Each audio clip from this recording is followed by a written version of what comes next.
we have a serious shortage of undergraduation seats and a post-graduation seats. Let's look at, that is the reason why all the corruption happens, all the scandals in medical education, why it happens? Because there are very few seats. If 10 lakh people apply, if there are only 60,000 seats, naturally there will be a lot of money changing hands. Now, first thing is how a medical college is built. It costs 400 crore rupees to build a medical college. If you go to Caribbean region, there are 35 medical colleges which are working in, which are training doctors for US, which is in a rented 50,000 square foot in a shopping mall, training fantastic doctors for US.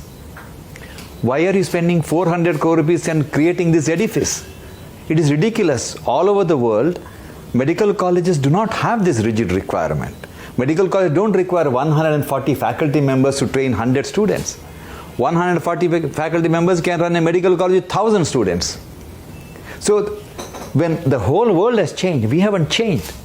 So today what we have done, we have made medical education as an elitist affair.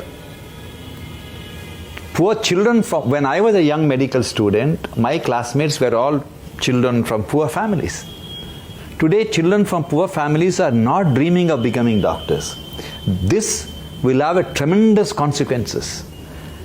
Outstanding doctors across the world with magic in their finger, most of them come from deprived background. Because these are the kids with the fire in the belly to work for 24 hours to change the rules of the game.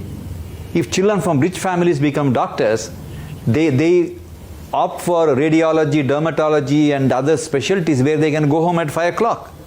Why should postgraduate education be costing so much? Why should you pay 2 crore or 5 crore rupees or even 10 lakh rupees fees to become a specialist? All over the world, higher medical education is free of cost. So essentially, the problem is, all the problems what's happening in the healthcare is not because of the government. It is because the privileged society doesn't ask the right question. Why every 12 minutes a pregnant lady should die during childbirth? Why 3 lakh children die the day they are born? Why 1.2 million children die before celebrating the first birthday? It is unacceptable. Why?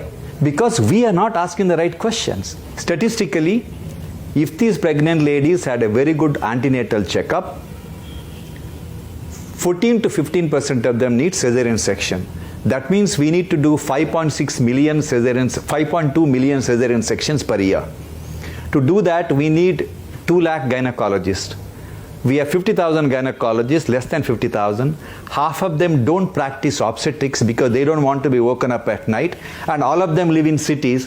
And 60% of children are born in rural India. We need 2 lakh anesthetists. We have less than 50,000 anesthetists. We need 2 lakh pediatricians to take care of all the kids coming. We have less than 50,000 pediatricians. We need at least 1.5 lakh radiologists. We have less than 10,500 radiologists. Then how do you expect the maternal mortality to come down? It has nothing to do with money.